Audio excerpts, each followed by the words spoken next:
Brimstone, which everyone's talking about chapter 7. I'm in chapter 20, girl. It's totally like, you give me a cookie, I give you a cookie. Yeah. You give me a cookie? 100%. But it's like, I want to know. He's been around for 1,000 years. Yeah. What's the dude been up to this whole time? And they just towing her around like Weekend at Bernie's.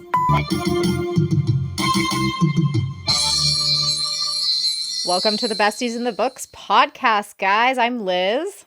And I'm Ashley. And today we are not diving into the Quicksilver. No. We are deep diving head first, tits out to Brimstone. Woo! Brimstone. Woo! The roller coaster of emotions. Ooh, This was. Yeah, guys. Wow. So in case you didn't know, this is book 2 in the Fae and Alchemy series by our beloved Callie Hart, who we had the pleasure of interviewing earlier this year with the release of Quicksilver. It was so fun to hear about some behind the scenes, what it was like going from a traditionally published romance writer to an indie published fantasy writer, and then being picked back up traditionally. What a roller coaster even that was for her. Yeah. So we're so excited today to talk all about Brimstone, though. This book was released now, I want to say, just a few weeks ago. So hopefully you guys all had time to pick it up and get it read. But if you haven't either finished it yet, you're in the midst of it, or it's on your TBR, we will give you spoiler warnings when it is time to get into spoilers. So, like the usual, we'll be giving you fair intense warnings. So don't worry. Yep. So, yeah, that's about the first 15 minutes or so, because we'll be going over faves and fails of the week. We'll be going over our spoiler-free star and spice rating, who we'd recommend it for, before we get into the deep dive, starting with our classic 5 sentences or less, which RIP me for this. This might be maybe the hardest one I've done aside from Heat of the Everflame. So great. It is definitely more than 5 sentences, but I just make it work as we do. we just go, yeah, that's a sentence. Sure. Yeah. It's not a paragraph. Yeah. I know. There's a lot of dashes. There's a lot of semicolons, but listen, we're here to bring you the important information in the most chaotic way possible. We've got an instrument for you. But before we get into any of that, we just wanted to say thank you so much for being here. Seriously, thank you for taking time out of your day and your book to come and hang out with us and see what we have to say all about this sensational viral book series. This one in particular being Brimstone. Make sure to like, follow, and subscribe anywhere you like to listen to favorite podcasts, including YouTube. And we're also on Instagram and TikTok. We are Besties in the Books podcast everywhere. And if you're in the mood for some book club reads, we do have a monthly book club that we host over on Fable. And that's Besties and the Book Club. But all the announcements are made on Instagram, so that way you don't miss out. Yep. Girl Go Scout. follow us over there. I know. I was just looking too. I did look it up, just a little FYI in case anyone was curious. So right now there is a 3rd book in Fae and Alchemy slotted to come out November of 2026. So we'll be back in your ears then to make sure that we cover that. But this is kind of a unique thing talking about a middle book, because I feel like those can either be a very big hit or a very big miss, depending on how we're able to get from point A to point B and have it make sense and be entertaining, right? So yes, I'm excited to talk about that. Okay, so why don't we just get into our faves and fails of the week really quick? We haven't done, I don't think, just a general of the week, and we just came off of the Thanksgiving holiday just a little bit ago, so we probably have some. Mine are reading related. So my fail is that I literally always go into vacations thinking I'm going to be able to read. Yeah. Can we just... How silly. We're so silly. Laugh? Can we just laugh? We're laughing. Who can relate out there? You have all these grand intentions, great expectations, if you will, book pun intended, of all these reads you'll be able to get done. And how much do you get done, Liz? Barely any at all. Yeah. So that's my fail, is that I was like, listen, I've got Brimstone. I'm gonna be binging that. I've got our book club read, The Lost God by Sheila Masterson. I'm gonna binge that. It's gonna be I had 10 days off. I mean, I was hosting company the whole time, but I did have 10 days off. What did I end up reading? Probably, I think I made it to literally chapter 7 because the FOMO was so strong that I could not get to chapter 7 in Brimstone. And then literally read no more the entire time. Yeah. Because I just had no time. So what did I do? Because I was like, my brain is tired. I am busy. I don't have time. The reason why I didn't go back to Brimstone is because at the end of the night, after doing stuff all day, it's like I knew that I wanted to be able to retain information. I wanted to be able to piece things together, and I just didn't have the brain capacity to do so. Yeah. So I decided I actually kept a reading log to see that way I can look at it next time I have delusions of grandeur.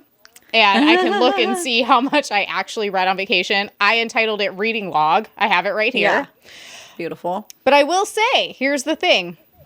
I decided I was just going to invest in some novellas that I could just like easy peasy, not get invested, turn the brain off, just enjoy it. And so I did read A Very Killer Christmas. So these are my faves, okay? This is a fave of the week. I read A Very Killer Christmas, which is the sequel to A Very Stalker Christmas by Layla Faye. So... Was that one of my favorites? No, but it was still entertaining, easy, chill, you know. Yeah. I read, so our, I want to call her friend of the podcast, but we haven't had her on here, but we've had her books on here multiple times. Aiden Pierce, who did Burn for Jack and Cry for Krampus that we've covered. I did read Stepdevil 1 and Stepdevil 2 about a paranormal stepbrother romance. Oh, wow. Oh. Yeah. So that was a good time. But the crowning jewel of my novella spree for my Thanksgiving break was Bend for Baylor by Aiden Pierce as well. So I went into this thinking it was another holiday romance novella. It is, but I thought it was like Christmas. But it was actually St. Patrick's Day. Great. But I didn't realize that until I was like basically done. I was like, oh okay. Great. But it was like all the hints were there. I just didn't get it. I just didn't get it. So that's my bad. But basically it's like about it's like Irish lore about like a giant, like kind of like a giant Irish Viking guy, I guess, named Baylor. Yeah. And it was great. It was like top tier monster romance. Yeah. So highly recommend. I mean, obviously you could read it around St. Patrick's Day if that's what you want to do, but really you could read it anytime. Yeah, apparently. Yeah. Plug it in. Plug it in. So that is my fave, is that I finally just stopped fighting it. And I just was like, I'm going to read novellas. And that's what I did. And it was a grand old time. Everyone go read Ben for Baylor. Okay. Yeah. It's a bit of a mood reading moment and like what your brain can handle. Because fantasy, you gotta be paying attention. You can't be like, oh, this is a St. Patrick's Day book. I read the whole thing. Yeah, exactly. That's a that makes to sense. where your brain space was, honestly. Well, yeah, it's like literally. It's like leprechauns and rainbows and like shamrocks. You're like, huh, this is interesting. They're holiday. in Ireland. He's Irish. Like literally all the pieces. They have Christmas too. It was like, but it was like St. Patrick's Day. Like all of the things like added up. And I don't know what finally made it click in my brain, but I was like, wait. That's like hilarious. the cover was green and I was like, oh, Christmas. Yeah. Well, hey It was a good old time. And then no weirdness in the Stepdevil books if you guys were interested in that. And that was just a great like demon paranormal romance kind of deal. So enjoy at your leisure. So what about you? What was your faves and fails of the week? Of the recent times. Well, guys, we'll give you a little peek behind the curtain, if you will, the wizard's curtain into a fail that just happened now, because we got to talk about it. No, hey, Liz and I filmed our ranking and wrap up episode for the Wicked series, which is so fun. It's such a hoot. And when I went to sit down and film this, I realized my mic battery needed to be changed because at some point it died. And it doesn't give me any indicator. It's just, I'm dead. So that's crazy. That means I had to go back and say, okay, well, did it cut off while we were talking in the last filming?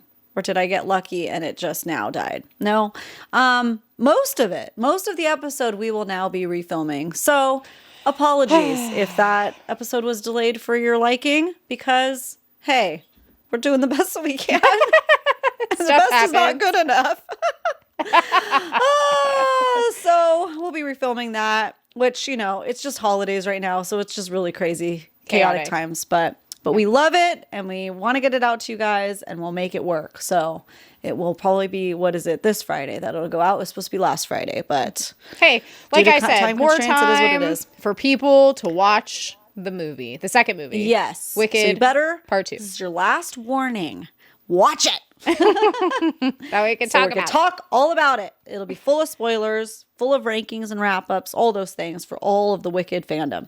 So, hey. But that wasn't even the fail I was going to talk about. So we went to Vegas this last weekend because my husband surprised me with Broncos, you know, to go see the Broncos because they were playing at Raider Stadium. Super fun. So that's a fave in general. We had a great time. I've been kind of a Vegas naysayer for a while now because since COVID, it's been stupid. Yeah, like quality's agreed. gone down, prices have gone up. It's like, what is this? Very nickel and dimey. But we actually had a good time. Quality was a little bit better for the food. Prices were a little bit more reasonable. Like parking, for instance, they tried charging like $60 a day back a couple years ago. So we're like, well, what's the point of that? We might as well fly. Yeah. And now it's back to, I don't know, it was like $20 or $30 a night. So that was better. I still want it back free because, hey, that's what it was.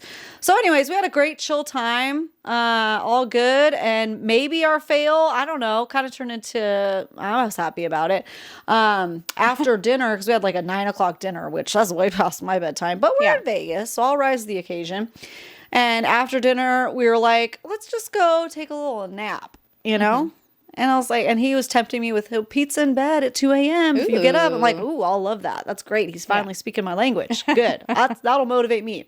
And I was kind of getting a little headachy because the desert, climate change, and that's what I get, migraines. So I was like, let's set an alarm for 1 hour and I'll get up with you. I will. Because he's the one that wants to get up and do some slots and stuff. I'm like, that's fine. I'll do it for you if you reward me with pizza in bed. Yeah. Fine by me. We're only there one night too. So he sets the alarm, and I'm just like, if I know my husband at all, he ain't getting up after that alarm goes off. So it's a win-win in my book.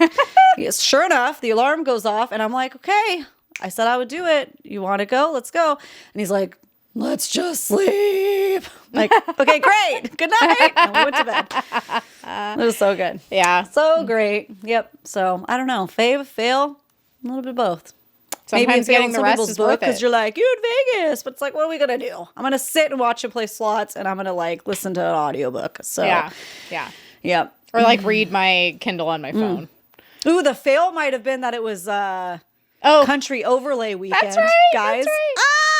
No offense to people that like modern country, but it ain't it for me if you can't tell from vibes. And it was country music everywhere. We were staying at the MGM. I did like the giant cowboy hat on. That was very cute. That was very cute. Super cute. Mm-hmm. So that was cute, but everything else was like, wow, where am I? It's crazy.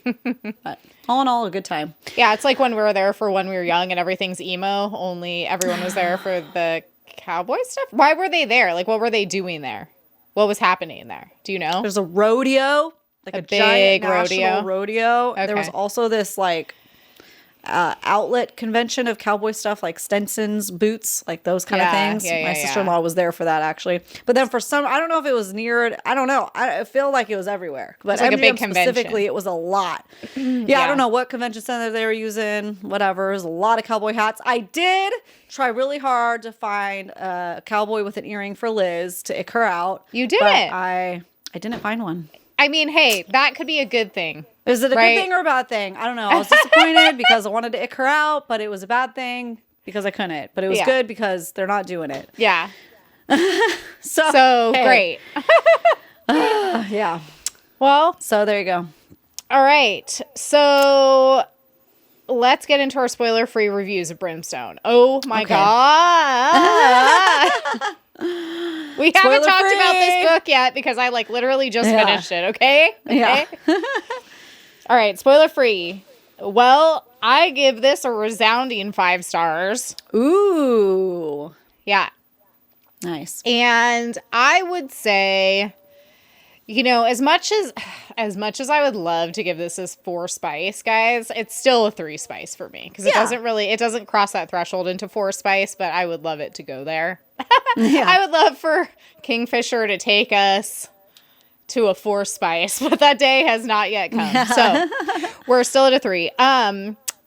I loved this book. It was so entertaining. Like, that's the thing. It's like, this is a rating based on vibes. Okay?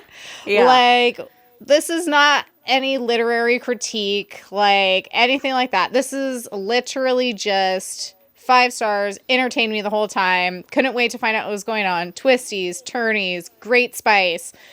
Like, all of it. I ate it up. Does it have issues? It does. We'll talk about them. But did it ruin it for me? Not at all. Nice. So I am thoroughly enjoying the series so far. I'm excited to see where it goes. What about you? Oh, well, for me, I'm going to be landing on a 4 stars for this book. Not because I didn't have a good time, not because I wasn't entertained, because I was. And I thoroughly enjoy it. 4 stars is still pretty strong in our books over here, literally. But to me, it's a good, solid middle book. I think that there are a lot of loose ends.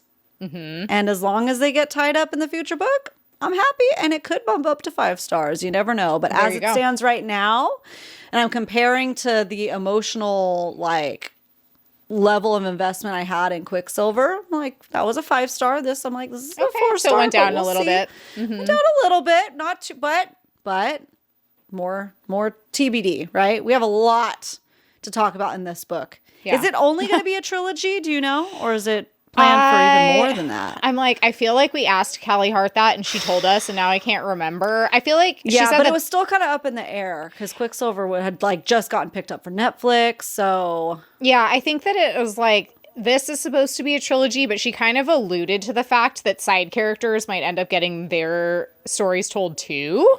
So I don't know if that means maybe there'll be more books in the future or if those are going to be like side stories, like a different thing. You know what I mean? So I think the universe will not be complete after the next book, but who knows? It can't be complete. It's getting too big. It's getting too big. It's getting too big. And can't contain it. Yeah. I'm really hoping personally, I'm hoping it's longer than 3 books for sure. Who would you recommend this for? Other than people who just read Quicksilver, obviously. Like, if we were to recommend Fae and Alchemy to someone, who would you recommend it to? Yeah, anybody who loves Romantasy. Yeah. Give the Quicksilver series a try, for sure. Literally. Yeah. You want romance, you want fantasy, boom, there you go. I mean, I definitely felt like I'll just say this, and this might be completely inaccurate and is based only on my opinion and no factual evidence. I got high fantasy vibes from this throughout the whole thing, and the romance to me was just like the frickin' icing on the cake, man. You know? So it's like, I really feel like at this point in time, I would even recommend Fae and Alchemy to people who maybe haven't tried spicy fantasy yet. And are thinking about like dipping their toes in. Because I do know, we always call Akatar the gateway drug. It doesn't do it for everyone. Yeah. And I've had a couple clients that I've recommended Akatar to who just couldn't get sucked in, who I did recommend the audio of Quicksilver to, and it did resonate. So I feel like, to me, it might help bridge that gap for some more people. Oh, there you go, guys. Yeah. And I mean, hey, Stella Bloom and Anthony Palomini's voice in your ears, like those voices in your ears, you can't go wrong. You can't go wrong. So good. Yeah. Perfect casting. Perfect casting. Totally. Okay. Well, should we get into the spoiler section with my terribly written 5-sentence summary? Wait, now I don't remember how to play this. Great. Hey. Spoilers coming. I feel like Ashley's giving Carrion vibes right now, so I'm here for it. He's literally us, though. Okay? I know that means that we think highly of ourselves, but we're the comic relief. So, hey. It's great. I loved him. It is what it is. Here, I'm playing a freaking recorder right now, so, hey. It just seems like something he'd do, Yeah. And we love him for it. We are. Are we ready for this? The 5-sentence summary of Brimstone by Callie Hart. Here we go. Let's go. Ceres is now the leader of the vampires and must figure out how to navigate being half fae while reorganizing the power structure in the Sanus Rothian blood court at Amontreath with the help of Taladeus, her sire and friend to Kingfisher. She meets the other 4 of the 5 Lords of Midnight, including Zovina, the Keeper of Missives, and also Tal's previous fae lover, Aerith, Keeper of the Evenlight, who Kingfisher ends up killing for his attempt on Ceres' life, Algot, the Keeper of Records, and the Hazrax, the Keeper of Silence, an ancient being whose power is ambiguous but who does not swear fealty to the court, but rather has a deal with Ceres and previously Malcolm to help the court in exchange in yearly favors for their observation. One.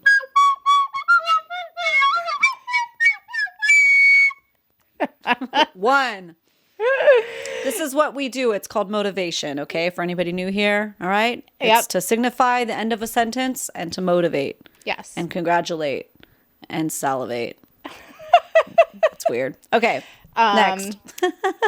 Yeah. Okay. Here we go. Just stick with me. It's not going to get any easier. Here we go. Feels like I am speaking another language. This is one of those books, you know. Okay. Meanwhile, a deadly blight is taking over in many areas of Evalia. The Feeders, a feral, hungry, zombie-like breed of vampires, are almost impossible to kill and are quickly terrorizing their way across the lands, killing everyone in their wake and spreading the rot, a black death that kills the lands, animals, and people it touches, only becoming stronger when magic is used to try to stop it. The only thing that they discover can stop it is Brimstone, an element that only the fire sprites and Ceres possess, but Ceres cannot wield it yet.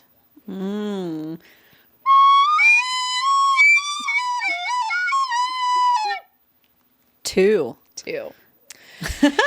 What's gonna happen?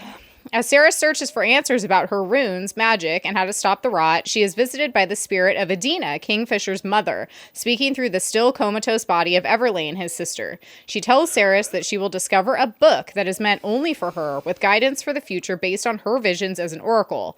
Ceres finds the book in the Sanus Rothian library, along with Foley, a previous member of the Lupoprolia, who was turned vampire by Malcolm, and who she convinces to join her court as her new Lord of Midnight. 3. Kingfisher and Carrion travel back to Zilvarin to retrieve Hayden and to gather enough materials to make more relics to travel through the Quicksilver. And during their trip, battle and trap the god of chaos, Joshin, who they strike a bargain with to release once he helps them. Simultaneously, Kingfisher and Ceres discover they can meet in dreams, but it seems 100% real. Ceres learns how to wield more of her power to effortlessly summon the Quicksilver and turns Solus into 2 short swords, Aramar and Selenir. Renfis goes missing while spreading the word about the blight, and the witch Isabel casts an insanely strong spell in the vampire court, killing most of them when they refuse to take the antidote to turn them back into fae. However, some do turn, like Tal, against his will because he finally wanted to die, but Ceres saves him and makes him a god sword instead. Algot and Zavina, who dies in battle later.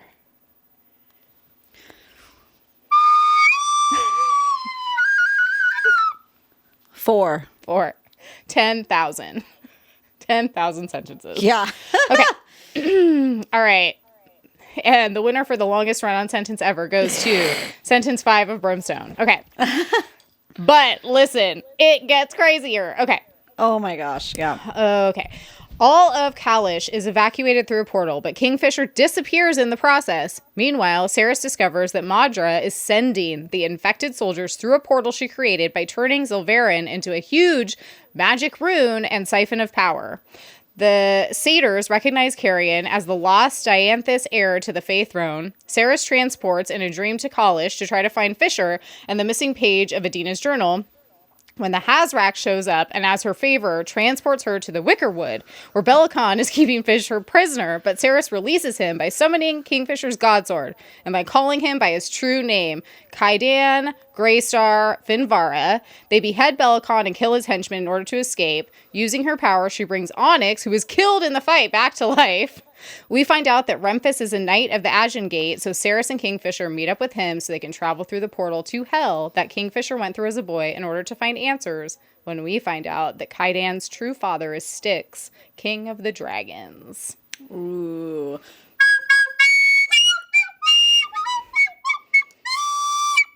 Crazy. 5. How'd you guys like that cliffhanger? Ooh, Dude. Dude, I'm so pumped. Okay, I apologize for that chaotic summary, but like literally every single one of those things had to be in there. It had There's to be. more that you missed. Yeah. You know? Like, There's literally. a lot. Yeah. It happened. It was so much that happened. So I feel like almost sometimes we should say 5-part summary, but I'm a little afraid of how long it'll get. Yeah, I was going to say, I think no. Yeah. I think this is a good way to go. It's good to try to limit yourself as like a sentence like that you can to try to keep it as short and sweet. Yeah, because otherwise we'll possible. be here all day. Literally, Yeah. we'll be here all day. Yeah. Let me just, it'll just be an episode of me just reading the book to you. That's all it Yeah. is. It will just become. Yeah. So, all right, let's just get right into it with 3 tropes that you loved. I loved, and I don't know, you could call it a redemption arc, but kind of. But I Okay. loved the redemption arc of Carrion. Not that Carrion. I keep saying his name wrong. I mean, but not really, because like we find out how he got that fake name, and it was because one of the guards called him Carrion. Yeah. But I mean, even Carrion, I'm not saying right. But that's okay. Carrion. Carrion. Yeah. Anyways, that guy, because, you know, he's right. He's painted as like a playboy guy in the last one. We get the comic relief from him too, but you just get so much more of it right now. Yeah. And so maybe the trope that I loved is character development. Just in general. Honestly, like in general, especially for Carrion, just his story. So, Yeah. I mean, I think be we one. all enjoy that. yeah. Yeah, because I mean, he just has lots of layers. And Yeah, now I'm like an onion. excited. Yeah, and I'm excited to see, like, since he is the lost heir, like, Yeah. he's the, rightful king of Avelia. So it's like he needs, or the Winter Court or whatever. So it's like he needs to challenge Bellicon. And I am super excited to see what happens with that. Yeah. Yep. what I else? also put begrudging besties because of Carrion and Kingfisher, and he's not happy about it, but Carrion is. love them. Love it. I love what we see forming there. The juxtaposition of the personalities is great, and then world-ending love. You know, yeah, All good Beautiful. ones. All good all ones. good ones. What about you? I just have to say the real love story, right, is between Yeah. Carrion and Kingfisher. And that is That's what I'm talking about. World-ending love. Yeah. It's Carrion and Kingfisher. Obviously. they're the best. They're the best. Oh, it's so funny. It's totally like you give me a cookie, I give you a cookie. Yeah. You give me a cookie? 100%. Yeah, it's neutral. It's Nick and what's his name? Schmidt. Now I'm Schmidt. forgetting. Yeah, it's Yeah. Nick and Schmidt. You give me a cookie, I give you a Yeah. cookie. That's so sweet. Don't make a big deal about it. Yeah. Did you use my shampoo? Give it back. I could just see them like that. It's great. Yeah, I know. I love them so And much. Saris is just Jess. Aw, yeah. It's just her and Onyx hanging out over there. Yeah. Those are the real love So stories. cute. Mm-hmm. Her and Onyx, her little bestie, and then Carrion and Kingfisher, BFFs. Yeah. Cute. It's great. So cute. So I chose Chosen One because I am loving finding out.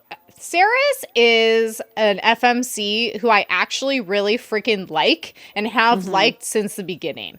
And so I feel like with a lot of FMCs, I feel like I need to warm up to them over time. Like I don't really love them right off the bat. I find them a little problematic and then they grow on me. But it's like Saris, I really freaking like. And Yeah. the more powers she gets, the freaking cooler she gets. Yeah. And I'm just like watching her like kick everyone's ass just gives me such joy.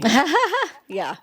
Totally. Like, yeah, so definitely Chosen One. That is top for me. Found Family was my number 2 because it's like you were saying just a little bit ago, if this universe didn't get expanded past an original trilogy, that in my opinion would be just so sad because there's so many freaking amazing side characters. Even the side characters that I don't like Danya, like I still want to know her story. Yeah. You know, obviously. And then we know that I'm a huge fan of Renfis, who we saw very little of in this book. So want to know more about him. Like, obviously want to know more about Carrion. And yeah, there's too many good ones. Taladeus, like he's been around for over 1,000 years. Taladeus. That's what I hear every time. Sorry. But it's like, I want to know. He's been around for 1,000 years. What's the dude been up to this whole time? I want to know. Yeah. His love story with Zavina, right? Yep. There's so much to cover. So yeah, found family. I love when she made Tal his god sword. I was like, oh, that's so sweet. There was just so many special moments. Yeah. Mm-hmm. And then I put plot twist, like major. Yeah. So finding out. Okay, so here's the thing, guys. Okay, we need to start calling him by his new name. It's like one of those things where he's going to be Kingfisher to me till the end of time. Yeah, but it's hard. She's calling him his new name, Kaidan. Okay, so Kai, she calls him Kai. So, like, is he, because it's only half gods are the only ones who are able to wield shadows, right? Yeah. So he's half god. Is he, like, what does that mean? Also, is he like a dragon somewhere in there? Like, what's going on with that? Like, I don't know. I want more information, but either way, I'm just like, that cliffhanger, that twist was excellent. Top tier. I didn't see it coming. I didn't think he was going to be like, I didn't think they were going to go to this other realm and he was going to be like, hey, call up dad. I got a bone to pick with him. What? It's always one of those like, crap, I forgot to think about who his real father is. See, well, that's funny you say that because I didn't. I was wondering the whole time who his real father was. Oh, I didn't think about it. I was like, we knew who his mother is and who, like, the king. His stepdad was. Stepdad. Yeah. And I was just like, la, la, la, la, la. Oh, man. Oh. See, no, I was wondering because I know that was a thing, just to go back to Spark of the Everflame, that was the thing that was bothering me for a lot of the time in that story too. And so it was like in the back of my mind, I think this whole time where I was like, who's his real dad? Who's his real dad? And like, but still I didn't see any of that coming. I don't know. Yeah. I miss big cues sometimes also. But yeah, so plot twist, cliffhanger ending. Good. So good. Yes.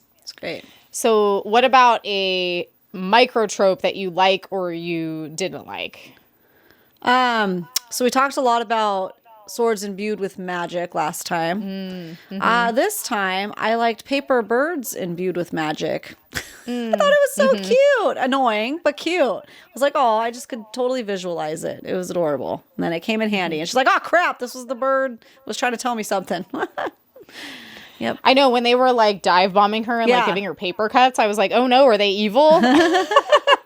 Yeah. But I'm glad. So mine kind of goes hand in hand with that because like my microtrope was an oracle or like a book of secrets. And so obviously they were trying to get her to put together the, you know, special book of secrets from Kingfisher's mom. So loved that. That was really cool. Yep.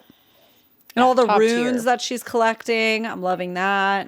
That's good. Good stuff. I love the trope, microtrope, creepy, you know, old ancient figure that's kind of, you're not sure if they're evil or sweet, and they're like following you around, and they're like kind of helpful but annoying and weird. The Hazraks. Yep. You know, from the very beginning, the Hazraks gave me surreal vibes, like literally from the beginning. And that's exactly what's happening here. And so I'm just like, all right, where are we going with this? Like... So I am excited to see what happens with the Hazraks because who are they? What are we going to find out? Yeah, exactly. What kind of power do they have for real? So if it's popular, do you understand why? You know, you forgot. What about a trope that you hated? Oh, a trope that I hated.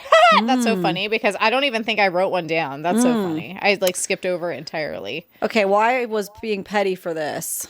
No. Just because I'm like, okay, well, it kind of dragged on. It doesn't really seem like it went anywhere. But so sister in a coma trope. Because it was necessary at the beginning, you know, because she was in... But it's kind of like they kept forgetting about her, and I did too. And they're like, oh, yeah, and Everlane's in a coma. And then, like, what's going on there? Yeah, Everlane being in a coma and Renfis being missing the majority, or just gone, the majority of the book, I'd say those things were a couple things I didn't love. Yeah.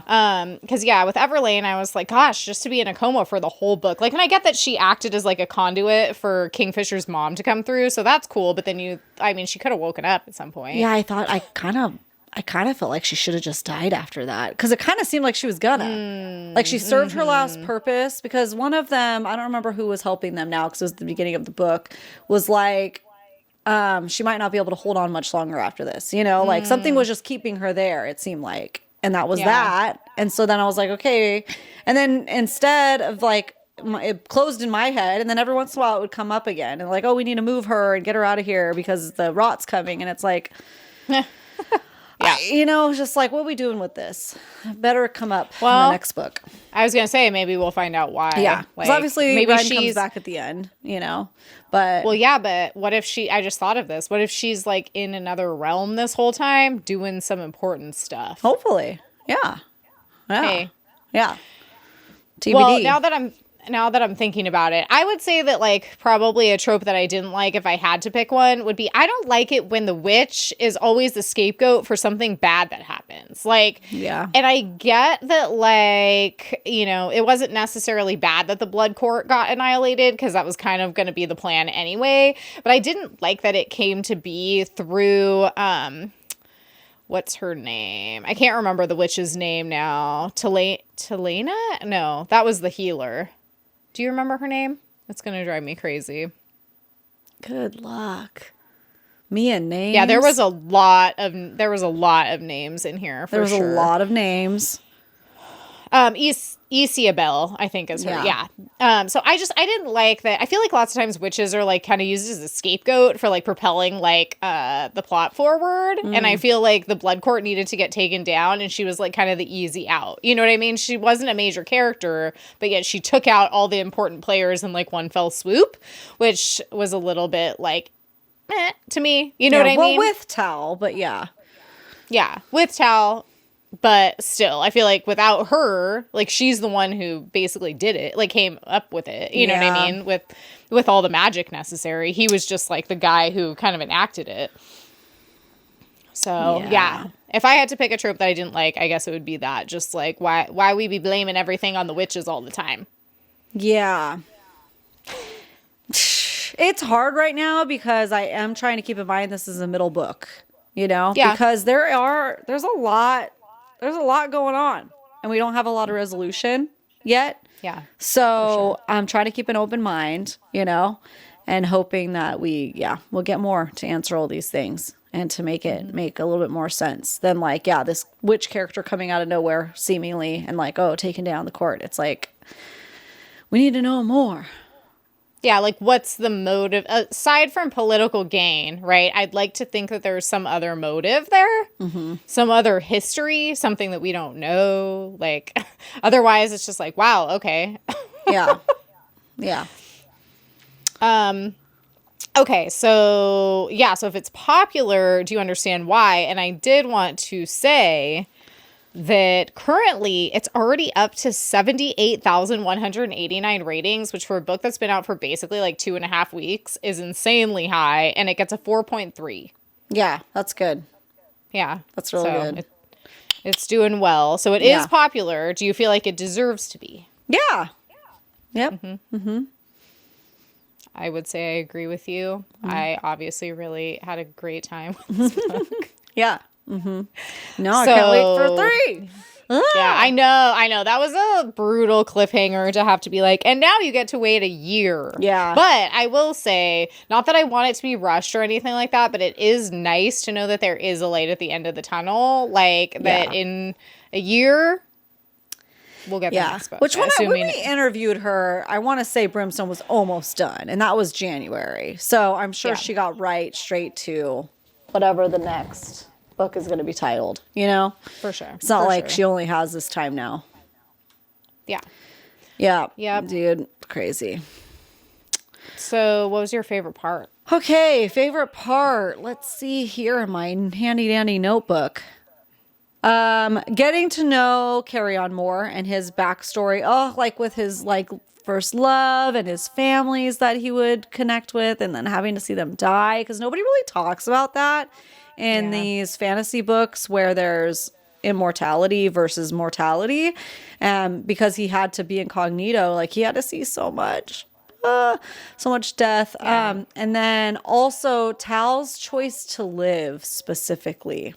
That part really got me teared up.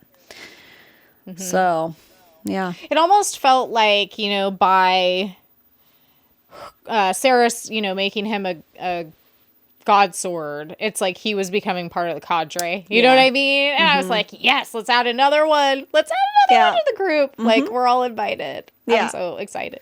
I mean, he kind of like was very, very emo. And I was a little bit like annoyed by him at times, but it's like also I get it because I don't get it, but I get it because it's like he's so ancient and just like wants to die. And he's a vampire, Yeah. It's like all the makings of a Davy Havoc. I love it. Yeah, totally. Davy Havoc vibes. It's so true. Yeah. I literally put my favorite part was everything. That's what I put in my notes. It just is literally everything. But I put my favorite parts actually were Saris creating her blades. Mm-hmm. I loved that part. Yeah.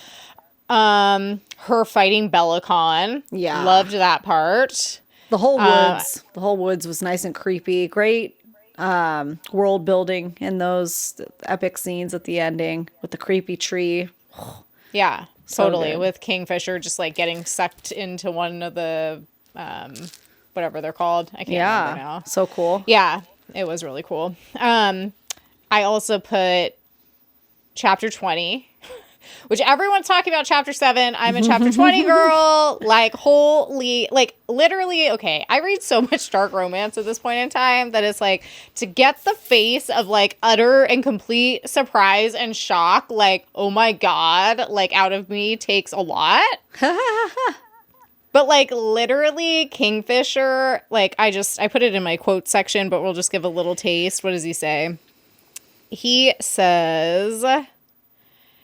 he says, I want you on all fours for me, Saris, crawling. Literally, my jaw just dropped, and I was like, wow, like, the spice in this is so good, because we all just, like, love him so much that it's, like, it just hits at a different level, So, the fact that he's got, like, a pretty dark, kinky side just adds to the fun, for sure. Yep. So I put chapter 20, and then also I put... Kingfisher and Carrion's hug, because that had me tearing up. That was so sweet. Yeah.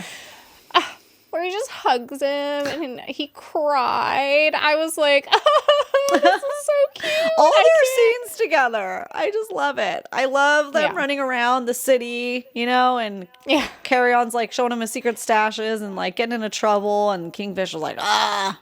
And he's growing on him. You know it. Or even the opening scene, the horseback ride, where he jumps on the back. Yes. Like, I love it. The one horse scene with them two. Yeah. Heck yeah. I saw someone compare them to Shrek and Donkey, and I was like, that's so funny, because it's so true. Yeah. It's so cute. Totally. It's so cute.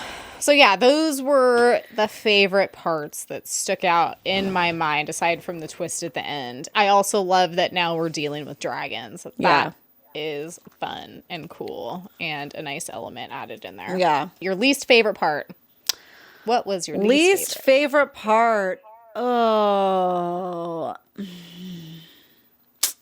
Onyx sacrificing himself. It was so sad. Oh, I was like, oh. Yeah. And you called that. Onyx. You were like, oh, this is going to be foreshadowing that he's not going to have enough magic to bring back. I thought it was going to be somebody else, but it was just enough magic to bring Onyx back. So that whole thing was just so tragic, and it felt very poetic of just like Kingfisher just essentially delayed the inevitable, like we've seen in a lot of movies before. He saves a life, but for like it just spared him a couple more days. Like his ending was still coming, but Final destination, if you will. Final destination. Yeah, totally. But then we did have, it was a fake out death. How do you feel about that? That's funny. I thought you might ask me that. It didn't make me as mad as when it's like a fake out death of like a major character necessarily. Like, not to say that like Onyx isn't a major character, but you know what I mean. I'd categorize Onyx more as like a sidekick. So it didn't really bother me, but I also didn't love it. Like, I feel like I kind of expected Onyx to get brought back, so I wasn't super, like, sad or shocked by it. I think that it might have been a little bit more impactful if Onyx would have just died. But at the same time, I didn't want Onyx to die. So, yeah, I feel kind of, I guess, neutral about it at the end of the day. Just kind of like, all right. I feel like we're still delaying the inevitable because now she's given up something to bring him back a second time. Right? Okay. So I'm a little concerned. So you think he's going to be on the chopping block for book 3? Or because didn't she give up a piece of her magic to be able to do that? Yes. Yeah, for sure. That's going to like be it's bad. going to come, like they're going to need it later and she won't have it. So kind again, of thing. kind of delaying exactly what happened with Kingfisher, bringing him back to begin with, you know? And again, yeah, it's sad. We love Onyx. We want the best for him. But it would have been, I almost would have rather, if I was writing this, if this was me, I would have kept it as basically her cute little ghost fox that she knows is always there. Because the Hazrak was like, I see him. He's right there. You know? Yeah, that's cute. And he's like, he's sitting right next to you. It's almost like he doesn't really know. Like, that was getting me. I would have cried and been more taken by the scene if that's then how they moved on. Because they did say, like, the souls can stick with different people, right? So if Onyx's soul was just attached and tethered to her from then on out, I would have really liked that. Sorry, guys. It would have meant that he would be dead. But I don't know. I'm concerned what's going to become of that because something's going to happen from that. I don't think it's on accident. Yeah, good points. Good points all around. But yeah, it didn't bother me too much, but I also didn't like it that much either. I was just kind of like, okay. Yeah. Kind of saw that come in a little bit, figured that Onyx would pull through yet again. Yeah. Yeah. Which feels silly too. Yeah, kind of. Like bit. 2 fake out deaths because they need the drama. Sorry. Yeah. So I didn't love it. Well, especially because it's not like a main character. Yeah. Like I said, like he's kind of a main character, but not really. Yeah. Yeah. What about your favorite character? Does that go to Carrion for this book? Yeah. Had a grand old time. It was fun.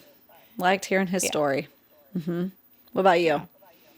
I picked Saris this time. Yeah. Very nice.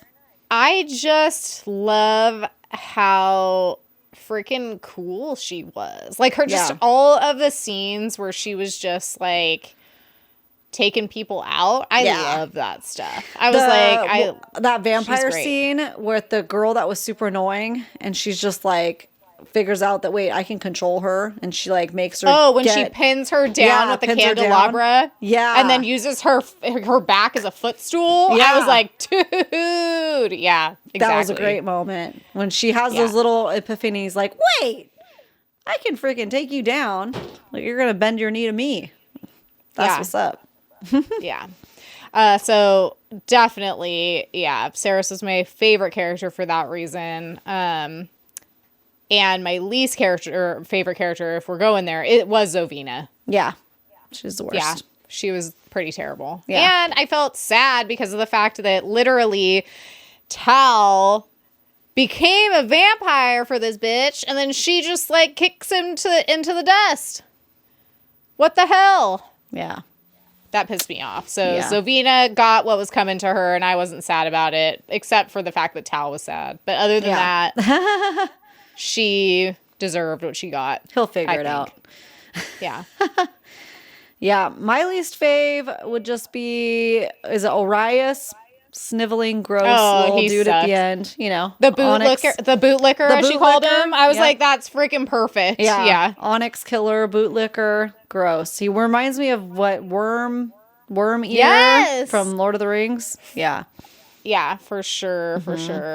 I was like, a special shout out to her brother Hayden for being so dumb and annoying. Can't stand him also. Literally Hayden. I was like, is there a way for him to not die, but just like go back? Like, could he just like leave us alone and be fine, but like just not be in the story anymore? He's so annoying. Yeah, he's so annoying.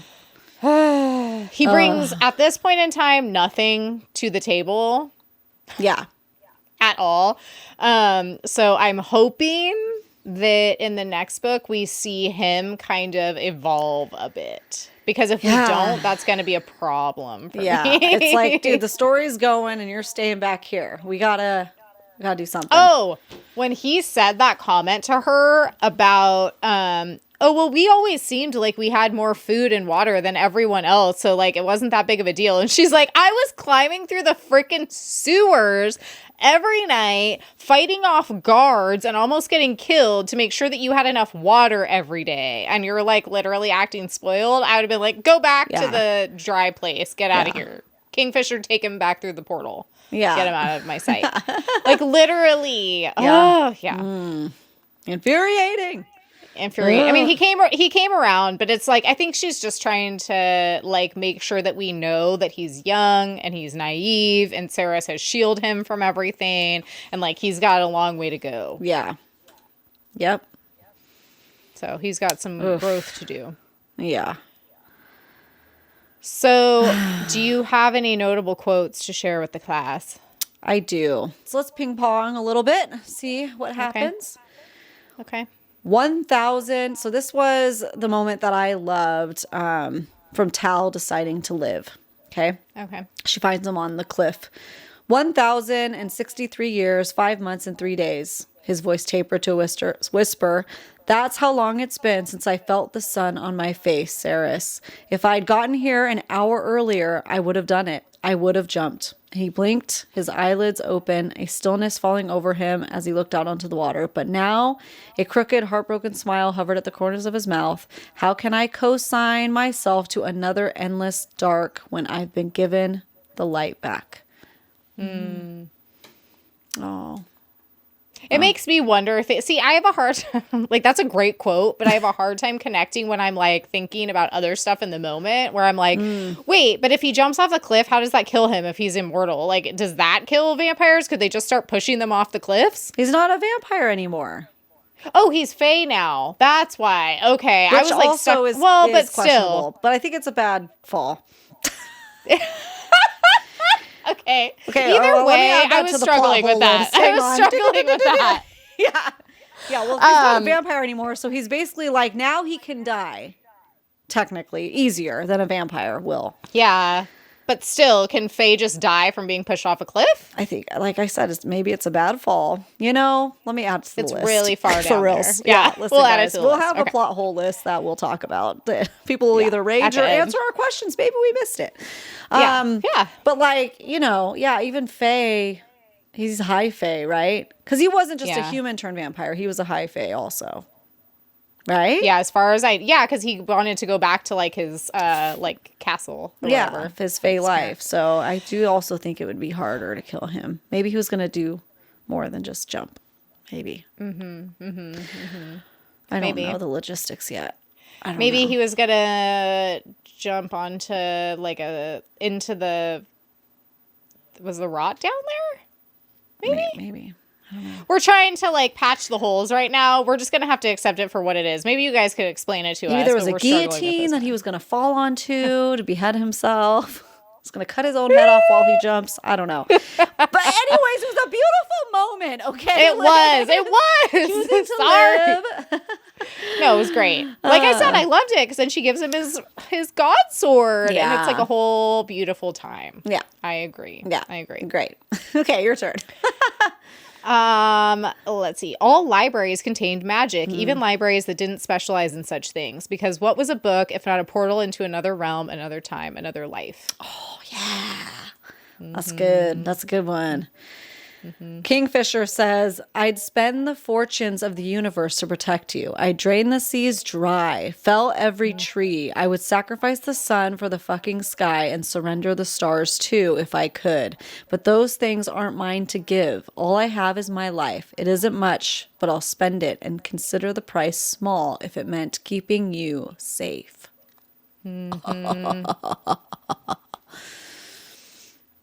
Kingfisher. Just soak it in. Just soak it in, baby.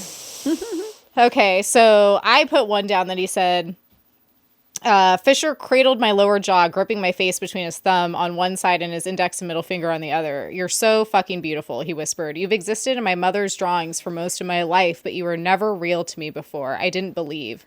His eyes were wide and full of awe. I had no idea what you would mean to me. I had no idea what I would do to keep you safe. When I close my eyes, you are all I fucking see, Saris Fane. I could be dead in the ground 5,000 years, and the frost could have taken my bones, and still no other male will ever have loved another female the way that I love you. Ooh. That's all we want. That's so hard. Good golly. God. Is it too much to ask? Jeez. It's so beautiful. All right. You got any more? The universe could end and Carrion Swift wouldn't have run out of questions. Hey, Yeah. me too. Me too. Let's see. So this was about our good old little animal companion, Onyx. We believe that animals are too pure for this life. They are all ascended beings who live in the after. Everything is perfect there. No pain or misfortune or heartbreak, but sometimes they peer beyond the veil between this life and the next, and they see us here in the depths of our suffering, and they choose someone. One soul they want to help over any other. They come to us as dear friends. He cleared his throat. When we need them the most. You needed Onyx when you first got here, Saris. He saw that perhaps, and he came. Oh, How sweet. See, I loved that. I loved that. I love it. So cute. Yeah. All right, my last one is, aren't we just the same? Made from the same material as the sea and the dirt and the sky, folded from the scraps of the gauze and entrusted with a spark of magic that makes us real. I put that one too. Oh, It's a good one. It's a good one. It's good stuff. Good stuff. Okay, so my last one. Of course, Kingfisher says this because why would he not? Okay. I will not rob you of your path by insisting I carry you. Oh, that's good. Mm-hmm. That's good. Oh, Kingfisher. Who go down in history. Go down in history. Like you say, a wordsmith. Wordsmith, for sure. For sure. So that brings us to, how was the spice, would you say? How was the smot? How was the smot ratio? Great. Perfect for a middle book, I think. Perfect. Literally. Yeah. Like you get us something in chapter 7, like you said. You didn't make us wait too long. A lot of times they do. Yeah. This was great. This is perfect. And then it's just like a little fun sprinkle. It's great.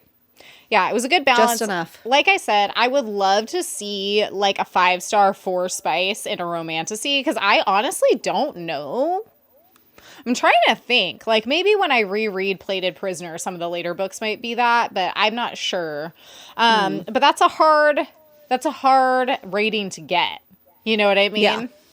I feel like 4 spice. yeah. Because I feel like if you go to 5 spice, then the smart ratio obviously goes down with the plot more. But I feel like you could still get a significant amount of plot and we could move right over that little ledge into like a 4 spice, and that might be like the perfect amount. But yeah, I mean, it was great, and like I think it must be said here for the record, stated for the record, Kingfisher has a dirty mouth, and oh dear Lord, we appreciate it. Yeah, Thank you, Callie great. Hart, for your service. That's good. So yeah, I agree with you. Smart level, excellent for sure. Are you excited? I know you'll read the next one, so I'm not going to ask you that. Are you excited for the next book to come out? Yes. Yeah. That cliffhanger. Come on. Yeah. Come on. Give it to us now. Just kidding. Don't. But, so, I wouldn't mind. It was one of those moments where it's like, I think we both finished the book listening to audio, right? Mm-hmm. And I'm just like putting my makeup on, doing my stuff, you know, running around, doing my dishes, whatever. And then all of a sudden it's over. And I was like, wait, what? Wait, what? Yeah. I was like, no, it's like one of those moments where if I was reading the paper book, I would have like turned back the pages and then turned forward the pages and then turned back like, I was like, oh no, it's over for a year. Okay. Yeah. Okay. Which, you know, I was thinking about this the other day. That is actually faster than most TV series come out now.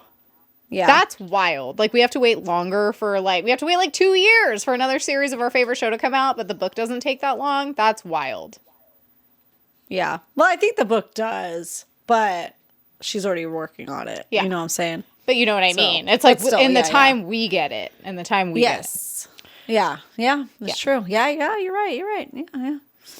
Or at least that's how it seems to be going at this point in time. So obviously we'll both read the next one. We'll both be covering the next one for you guys. I'm sure of it. Very excited. What did you think about the audiobook? Oh, obviously amazing.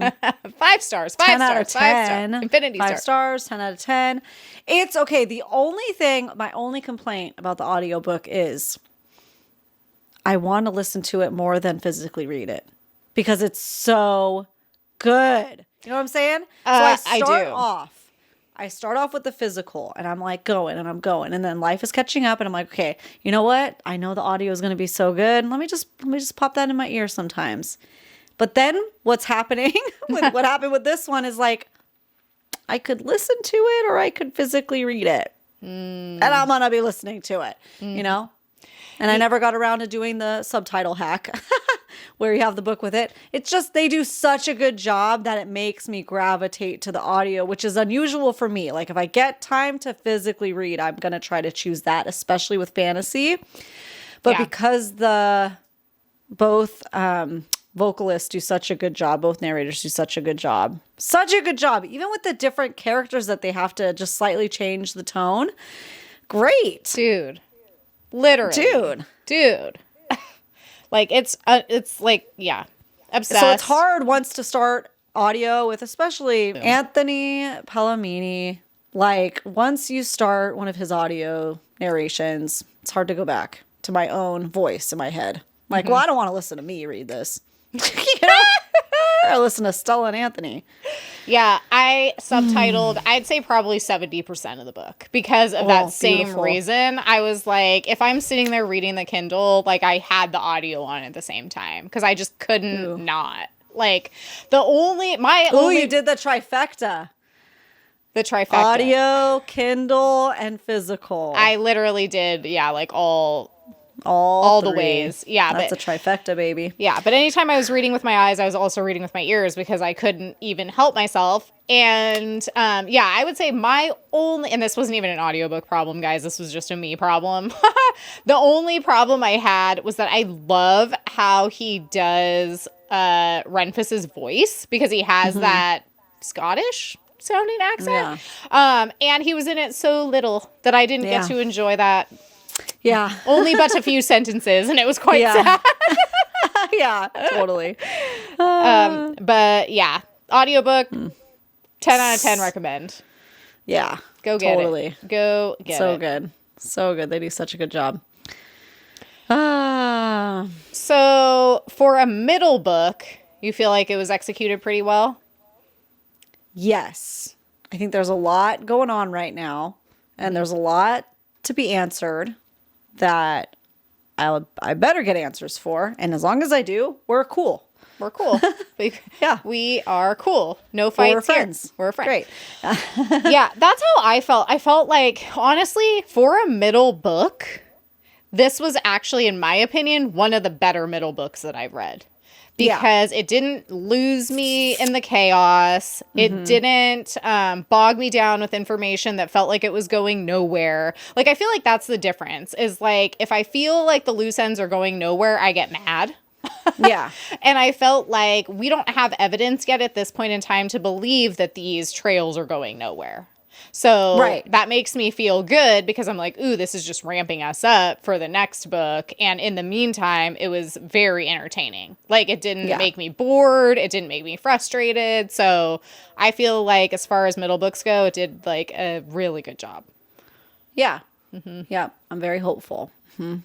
So that being said, Ashley, give us your list of plot holes. Listen, and I don't know if there are plot holes yet, but they're just questions that we would like answered and things that we're like, wait, what's going on with that? But is it because we don't know yet? Are we waiting for the next book? So these are just things that I thought of, some things I've seen people think of, some things we came across while discussing this. Obviously, number one, how do Fae die? If you could throw yourself off a cliff, maybe we missed that part, you know?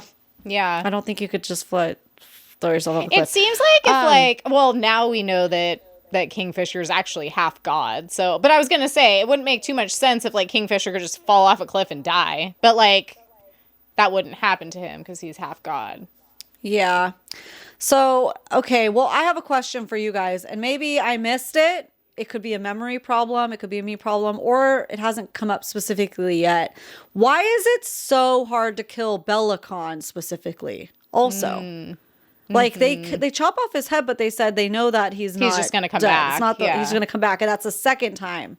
Yeah. So Dude must get tired of that. Do we not know yet why he's so hard to kill? I don't think so. This is why Okay. I struggle with the throw yourself off a cliff analogy, because it's Right. like, unless he has special powers we don't know of, because we know he can't even wield a god sword. What makes this dude so special? Like, Yeah. yeah, I don't know. I don't think we know.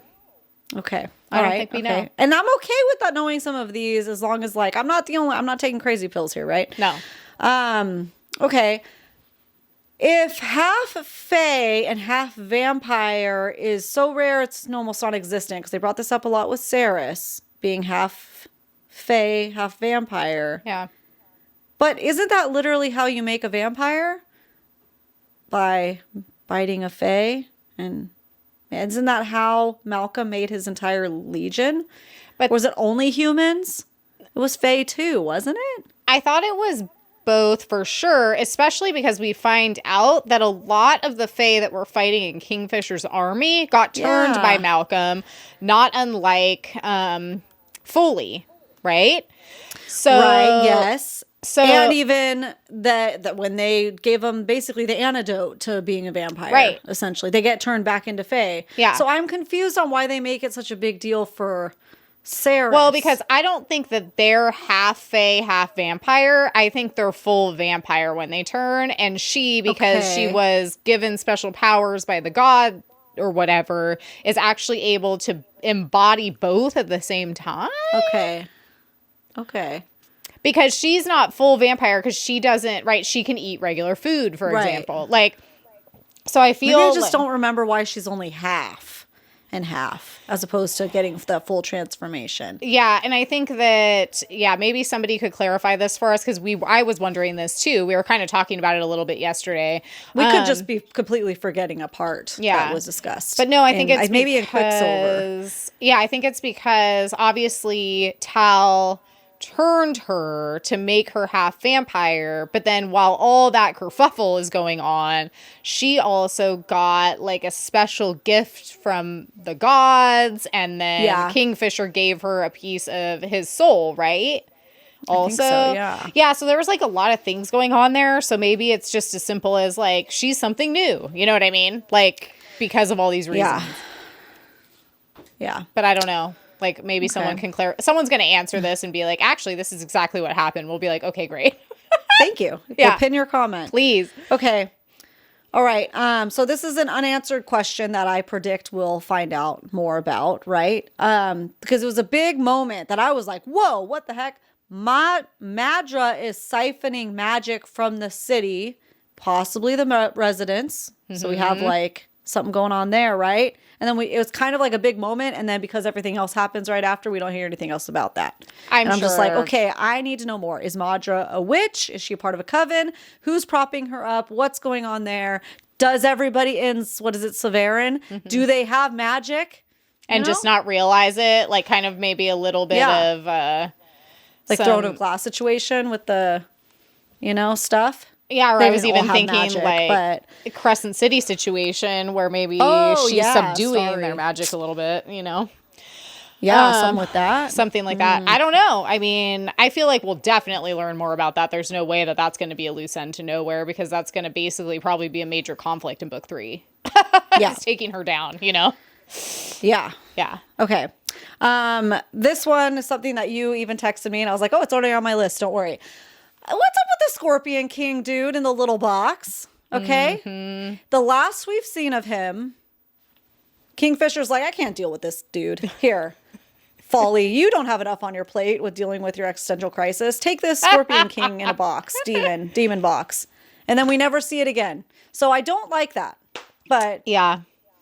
It better come up because we had to read a lot about that. Maybe it'll be like a Jurian situation where he'll just pop out later. Oh, yeah. Hey. In the nick of time? In the nick of time. I will have to say, okay, the fact that his name was Joshin was cracking me up because I kept on hearing Jobin in my head. Like, yeah. Joshin. Jobin. Yeah. I was like, dude, I can't take this dude seriously. You know, and for how much I had to read about Bill in the beginning, I did think that horse was going to come back more often, and it never did. Mm-hmm. There's a couple names in there that were like, well, Bill. He'll come back around. Mr. Bill. He's been he's in the stables. Although, I mean, Kalish got destroyed, so hopefully he sent him through the portal. Ooh, yeah. Yikes. So then some other questions I got. What's going to happen with Tal? What's going to go on there? What's going to happen with Kingfisher's sister? Are they just throwing her around like Bernie? Are they just throwing her around like Weekend at Bernie's? Are they though? They just toss her over the shoulder and running from the next place to the next place. I know. I love that Lorith just got her like in a freaking fireman's carry or whatever and is just like dragging her around through these portals. I'm like, this is crazy. This is crazy. Put some sunglasses on her. Listen. It's getting a little crazy. What's going on with the feeders? Okay. Yeah. Who is sending the feeders? I feel like we should be trying to get to the bottom of that a little bit more aggressively. I mean, I kind of was under the impression that they figured out that Madra was doing it because they're coming from, lots of them are dressed like Zilverian soldiers. Yeah, but it's like a lot. Yeah. And then they're turning the people they get to. Yeah. How is she opening up the portals to do that? Exactly. It's real crazy. There's a lot going on right now. Yeah. There's a lot. Okay.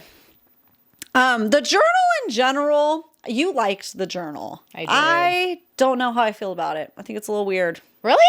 Why? I think it's a little annoying. I don't know. I think it's kind of like we don't know what to do. Oh, yeah, I have this journal. Let me look at it. It's like a prophecy. It's like anything else. One word. But you like a oracle like crone. How is it any different? I don't know yet. It has to grow on me some more. I liked the secret book, that comes together and then only she could read it. And then I did love that Kingfisher's mom is like, don't show this to Kingfisher. And so she does. And that's actually the test. I was like, I love that so much. Yeah. And I like that, she's like, don't read ahead because you'll damn us all. I'm like, okay. That's pretty serious. Yeah. So I'm really enjoying the whole like prophecy thing and just seeing where that goes. I do like it. Yeah. I'm open. Mm-hmm. I'm open, but I'm skeptical. Yeah. It's the best way to put it. Mm-hmm. Yeah. Well, let us know. Is there anything else that's been bothering you guys and keeping you up at night? Wait a second. What's going on there with that? I think it's a very middle book and we're going to have the answers to all of these. And if we don't, we'll riot. It's okay. No, just kidding. Do you have any other bonus questions for me or anything else you want to share before we get into our Smash or Pass? Surprisingly, no. Yeah. I feel like we're in a limbo because there are a lot unanswered, but I don't have the answers. So I can't say anything else. Yeah. Does anybody else feel that way after this book? Like, oh, there's a lot, but that's okay. I'm not complaining. I'm just saying. I feel good about it. I feel like...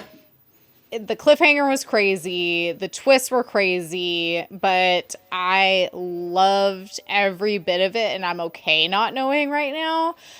It's the difference between like that and when it's so chaotic, like with the Carrion book 3, for example, where I was like, this does not make me feel good. I don't like it. Everything's crazy. I don't know what's going on. Like none of it. It didn't make me feel like that.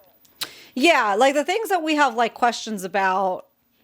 I don't like to say plot holes, except we're a little bit confused on the vampire, fae, death, and mortality, whatever. And maybe we just missed it. But like there are loose ends that need to be tied. I think what we've been running into issues with past Fourth Wing Book 1 is that they are plot holes because they say, you can't do this, and then they do that, or like things like that. And just annoying stuff. Yeah, or it's just goes to nowhere. Yeah. And it's like people would say, well, there's going to be 5 books. And it's like, okay, well, I shouldn't have to wait like 10,000 years to get like the answer to this one little thing. That's crazy. These are all kind of big things that I think we're going to find out. Yeah. I would hope. I think so too. I think so. Yeah. Too. I have faith. I have faith in the process. Yes. I am Exactly. excited. Okay, here's a bonus question. Okay. Because I know that a lot of people were not super, super thrilled with like our MMC being named Kingfisher. So do you like his new name better? I have a family member named Kai, so no. No. See, Yeah. I don't know anyone. Well, it's A child family member. Kaidan Greystar Finvara. So just call him by his full name. No, it's a cool name. But I didn't have a problem with Kingfisher either. So Okay. I don't know. The only names that I have issues with is Bill the horse and Jobin. Jobin. He's gonna be Jobin in my mind forever. Yeah, the problems are not Kingfisher / Kaiden. That's not the issue for me. Yeah. All right. Yeah, no, those are good. Bill is I funny. think that's fine. I feel like Bill is funny and ironic, so it's okay, but Jobin is throwing me off. Because he's a god. He's literally a god of chaos. It's like, come on, dude. Yeah. Have a better name. Okay. Yeah. You feel okay with Kaiden? I think it's fine. I love it. Yeah. I didn't great, necessarily. It's a good strong name. I didn't necessarily have an issue with Kingfisher, but I also didn't love it. I liked it better when she called him Fisher. Mm-hmm. Because it's just like Kingfisher is a little like cumbersome to me, and also like I just picture a bird all the time, and I'm like, ugh, I don't know. Yeah. Well. So I feel like this is a little bit more. This sounds like a god name. You know what I mean? Yes. It sounds So Totally. it makes sense. It makes sense. Totally. Oh, interesting. That quote, doesn't he say something about, what's that famous quote that Kingfisher says? Doesn't he reference himself as a god? Ooh, he might. Wait. I have to think. Okay, so I just looked up the quote because I just wouldn't be able to sleep at night if I hadn't looked it up. Okay. I'm about to introduce you to all 7 gods. When you meet them, don't forget to tell them I'm the one you worship on your knees. So, Ooh. foreshadowing, perhaps? I think so. Guys. It was right there the whole time. I mean, you could read that either way, but hey, I'm taking it. And a dragon, like he's part dragon. It's double entendre, so hey. Dude. I'm excited for the dragons. Me too. It's going to be crazy. It's going to be crazy. Like that whole scene we didn't talk about, she like went into Saris's memory and saw that he killed one of her dragons. And so she's like, and he's like, sorry, I didn't have time to teach you this. I shielded my mind. I forgot about that. Oopsie. Well, I think he intentionally didn't share a lot of those things with her because then it could have been stolen from her mind by other people and used as well, you know? Mm-hmm. Mm-hmm. Okay, so if you're feeling good about Brimstone, I'm feeling good about Brimstone. Everybody feels good. Everyone feels good. That's so nice. You guys feel good? I feel great. Yeah. I'm ready for an Unhinged Smash or Pass. So I have a Smash or Pass, but it's more so for the record and is not Unhinged. But I had to ask it, and so here we are. Okay. Boom. As you guys know, Ashley's repertoire of book boyfriends is small. It is a club that is very exclusive. Almost no one is allowed into it. And it is... I don't like crowds. What can I say? She doesn't like crowds. Okay. So we've got Rhysand, obviously. We've got Vale from Six Scorched Roses by Carissa Broadbent. And then did you recently add someone to it? I did. Who was it? She doesn't remember. Who was it? What did we read recently?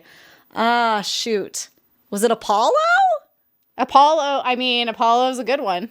Might have been Apollo from Between Two Kings. Hey, if anyone deserves to be in there, it's Apollo. Oh, no. It might be Apollo, though. We might need to ask him right now. Or ask him. Ask him. Let's ask him. We might need to add him right now. No, it was...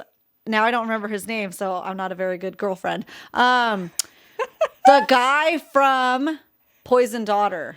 Oh, Henry. That's because he has a very nondescript name. Yeah, Henry from The Poison Daughter by Sheila Masterson, guys. Top tier. Okay. Yes, the point he's on the list. He's on my list too. The point is that Ashley is a very exclusive club. Mm-hmm. So, for the record, we must know, after this book, is Kingfisher in your book boyfriends list? After this book, I think he's going to take the cake. Let's go. No, not the top. I take it back. I don't mean that. Always I just mean he can get in the list. He can get in the list. Cake. Okay. He can get in my cake. Heyo. We went there. Okay, good. I wanted to know. He can go up there. Sure, he can join. He can go up there. He can go right up there. He can go right in there. Because like he's a god now and something with dragons, that's got to be good. Dude, literally. He was already like 7'5" before, so. Moment of silence for the 7'5". There was a lot of like talk about his hair, like all like the moody hair, all gruff, and he was all creepy in the chair in her dreams. Yeah, that's what does it for you. Great, also by the way. Oh yeah, we didn't even mention that. The whole like, I want to know more about that. What's going on there in that dream realm? What's real? What's not? Can they die there? Can they kill people there? What's going on? Ooh, so crazy. It's like the Matrix, so crazy. You know? Yeah. It's great. Okay, well, have it be known that Kingfisher has now been added to Ashley's very short list of boyfriends. Stipulations. Okay. It better be good in book 3. It better be very dragony and broody and gaudy and good. Yeah, we don't want him getting... I think that's what I liked about this is like he didn't get soft on us. You know what I mean? I feel like sometimes that happens. It's like we like you because you're grumpy. And you have an edge. Like, if you lose that, then you're going to become less attractive to many of us. Not all of us, but many of us. And so I did like that Kingfisher stayed grumpy. And that came out a lot. It's almost like the grumpiness shifted from being towards Ceres to being towards Carrion. And I love that. Yeah, and he's still, like, he accepts Carrion now. So that's what I love. I love that he still razzes on him. And, like, they have that relationship. That's hilarious. But if somebody says shit about Carrion, he's like first to punch him in the face. Yeah. Like, don't talk. I can say that about him. You can't. Yeah, it's like a brother. I love that. It's like a brother relationship. Mm-hmm. Yeah. I agree. Mm-hmm. Yeah.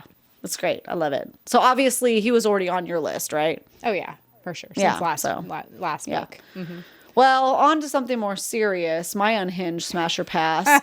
Okay. Did you ever read Curious George growing up? Watch the shows, read the yellow books? Yeah, I'd like read the books when I was little. I don't think I ever watched the show, though. Exhibit A, The Man in the Yellow Hat. Smash or pass? I can see it, but I want to look it up on mine. You want to be closer. Yeah, I need to examine from close up. Who is he? Like, I don't remember him. He's called the Man in the Yellow Hat. It's Curious George's caretaker. He takes him in. He adopts him, if you will. He's kind, but he's weird because he just takes a monkey off the street. It's kind of a little Ross energy. Listen, I'm going to tell you right now. It's a smash for me. It's a vibe. I don't know. I can't explain it. He cares about the animals. You know? Based on, because I don't remember his personality at all, but based on what you've told me, and honestly, like his pictures, as far as like cartoons go, he's pretty hot. Like, honestly. Yeah. So yeah, I'm going smash. His hat's a little big. Yeah. But maybe, hey, you know what they say? Big brimmed hat. You know what they say. I will say that if you know me well, you know that I hate a good monkey. You know what I mean? Like, right. I'm very scared of monkeys. Me too. Don't like me and him. Like, if I ever went on a date with a guy and he was like, "Hey, I have a pet monkey," I'd be like, "Absolutely not. Yeah. Red flag. I'm running away to the hills." But since this is fictional and he is a hot cartoon, we're going smash. Yeah, he's the one exception to the rule. Yes. Yeah, yes. Agreed. Hard agree. Hear, hear. Hear, hear. Gavel has spoken. Yeah, ooh, that was good. That sounded good. Let us know what you guys think this weekend on our Smasher Passes.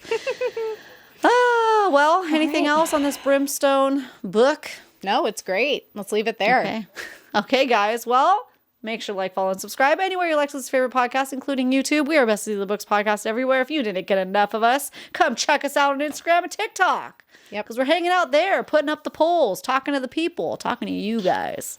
What's up? All right, guys. We will see you, I think, this Friday and next Tuesday. Bye. Bye.